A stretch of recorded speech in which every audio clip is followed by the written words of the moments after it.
Yo, yo, yo! Welcome back to the MMA Short Show. As always, your boy, Steven Moustaris. And guys, I'm absolutely torn this weekend. I can't even lie to y'all, man. When it comes to women's MMA, especially for me, I can't speak for y'all, but man, for me, I have like a top 3, top 5 favorite when it comes to the actual skill level, the actual, just when it comes down to their fighting style inside the octagon. Like, yeah, I love the way that these ladies fight. But then at the same time, I have a top 3, top 5 when it comes to, girl, yeah, cool, you're a good fighter and all, but I'm going to put a ring on that thing. Like, I want to marry you. Like, you're beautiful. Like, and for me, Amanda Hebos takes the cake there. Like, I'm absolutely in love with that lady. I would marry her. I'd take her away from MMA, make sure she don't take any more damage. Like, come on, girl. But when it comes to my actual favorite, like, fighters and whatnot, when it comes to women's MMA, Rose Namajunas is in my top 3 of, man, that girl can just brawl. That girl's one of my favorite fighting styles. It's got all the talent. She's definitely takes the cake there. So it's tough for me this weekend to watch this, and it's rare that I got to sit there in agonizing pain and watch two of my favorite fighters fight. And it reminds me a lot of when I made my girlfriend in like my junior year of high school. I made her skip prom or homecoming or something just so I could watch John Jones and Rampage fight.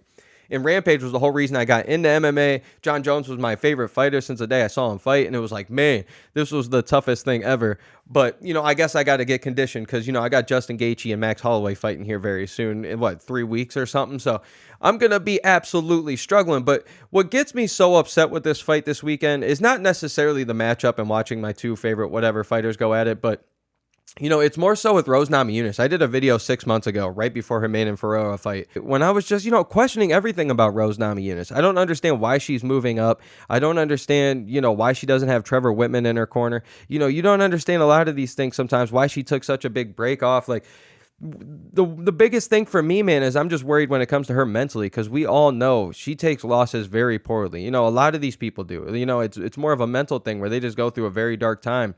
And it's cool that these, people, we have interviews and stuff where these people can come out and say, how vulnerable they get. And it's cool that they're, willing to get that vulnerable for us. But Dustin Poirier just recently talking about after the Gaethje fight, like it went through a dark time.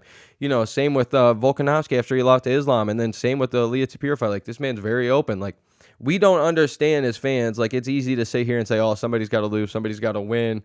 And, for us as fans, we're easy to remember how great these guys are. But for both these women and guys out there, like, you have one bad performance at the top of the game. Like, you put so much time and effort in and you sacrifice so many things. You're away from your family, your kids, and you go out there and lose at the top level, like, you start second guessing yourself and everything. And that's what worries me with Rose. You easily could have stayed at 115 and fought Zhang Weili for a championship. If she wants to be a champion that bad, she has the option to. That's why I got to question all these things.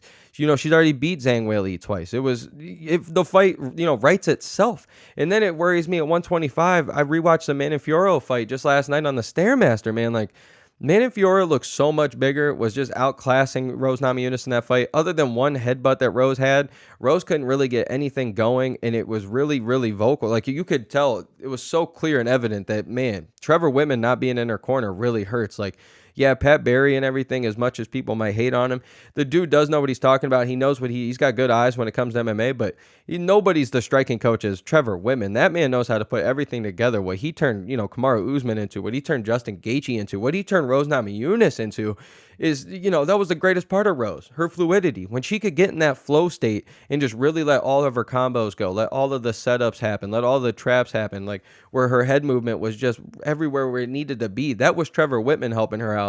And, that's just the saddest thing with Rose now. It's, this woman, as great as she was, for all the most beautiful moments we've ever seen, where her fucking amazing head kick against Michelle Waterson that turned into a sub, the way she knocked out Joanna, where, you got DC yelling, Doug Rose, and then everybody calling it a fluke, and she goes, okay, well, I'll just go out there and outclass her in 5 rounds, which she does.